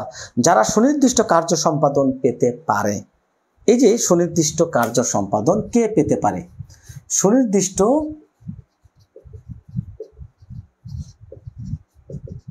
কার্য সম্পাদন কে পেতে পারে? আমি এর প্রশ্ন করলাম, কে পেতে পারে? কে সুনির্দিষ্ট কার্য সম্পাদন কে পেতে পারে? এটা হচ্ছে মূল। আমি প্রশ্ন করলাম আপনাদেরকে ধারাটা থেকে, অর্থাৎ যারা সুনির্দিষ্ট কার্য সম্পাদন পেতে পারে, কারা, কয় শ্রেণীর ব্যক্তি? এখানে 8 শ্রেণীর ব্যক্তি সুনির্দিষ্ট কার্য সম্পাদন পাওয়ার উপযোগী। 8 শ্রেণীর ব্যক্তি তারা কি করতে পারে? সুনির্দিষ্ট কার্য সম্পাদনের আদেশ পেতে পারে। সুনির্দিষ্ট কার্য সম্পাদন পেতে পারে কয় শ্রেণীর ব্যক্তি? প্রশ্ন হতে পারে। এটা 8 শ্রেণীর ব্যক্তি, এইটুকুই মনে রাখবেন। কোথায় আছে? সুনির্দিষ্ট কার্য সম্পাদন পেতে পারে কে? কোন কোন ব্যক্তি পেতে পারে? কোন কোন ব্যক্তি মানে ভালো করে বুঝেন। সুনির্দিষ্ট কার্য সম্পাদন কোন কোন ব্যক্তি পেতে পারে? কোন কোন ব্যক্তি, কোন কোন ব্যক্তি সুনির্দিষ্ট কার্য সম্পাদন পেতে পারে? কত ধারায় আছে? 23 ধারা। কয় শ্রেণীর ব্যক্তি? 8 শ্রেণী। আর কিচ্ছু শেখার দরকার নাই। আমরা চলে যাচ্ছি 27 ধারা। এখানে কাদের বিরুদ্ধে আপনি সুনির্দিষ্ট প্রতিকার চাইতে পারবেন? কাদের বিরুদ্ধে মানে কোন কোন ব্যক্তির বিরুদ্ধে চাইতে পারবেন? কোন কোন ব্যক্তির বিরুদ্ধে?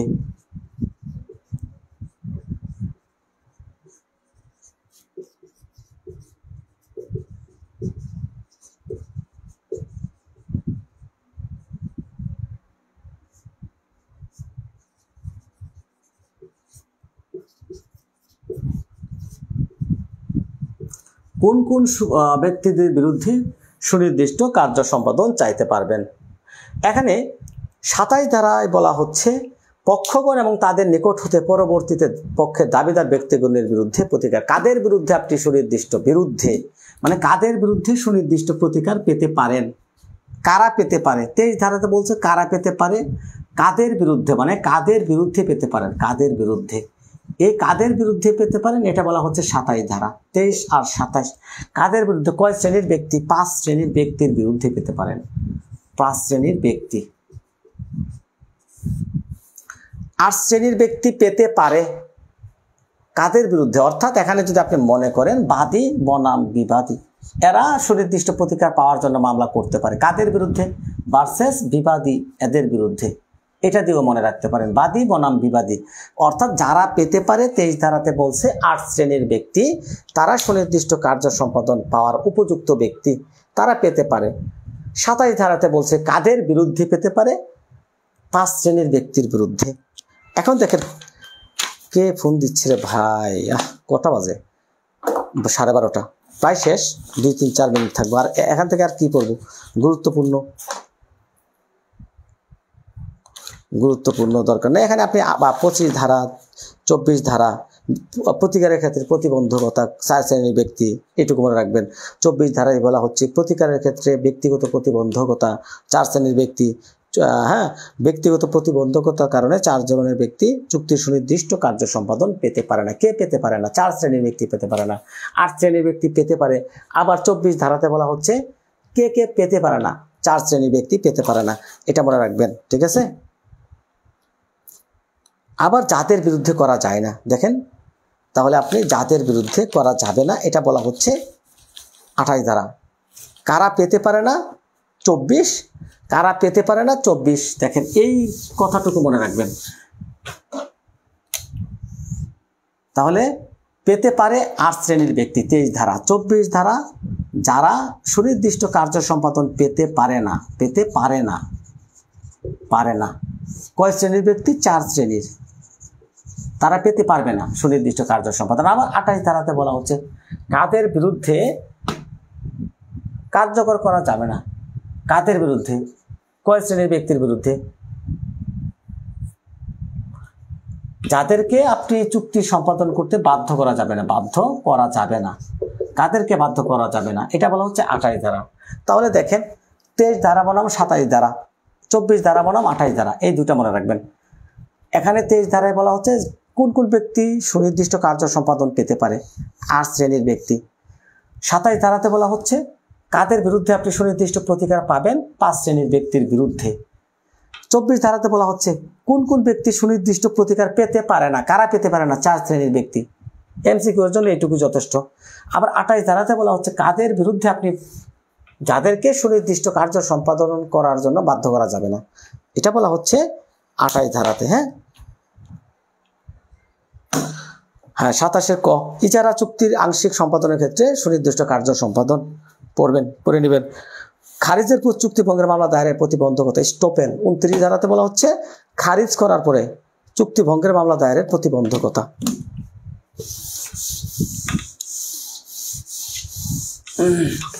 যাই হোক, আমরা 29 ধারাটা একটু ভালো করে আলোচনা করি। শেষ, আজকের ক্লাস শেষ। 29 ধারাটা দেখেন, এখানে যে কথাটা বলা হচ্ছে খারিজের পর, একটা মামলা খারিজের পর চুক্তি ভঙ্গের মামলা দায়েরের প্রতিবন্ধকতা। খারিজের পর মানে মামলা খারিজের পরে, একটা মামলা যদি খারিজ হয়ে যায়, ধরেন একটা মামলা খারিজ হয়ে গেল, খারিজ হলে চুক্তি ভঙ্গের মামলা, চুক্তি ভঙ্গের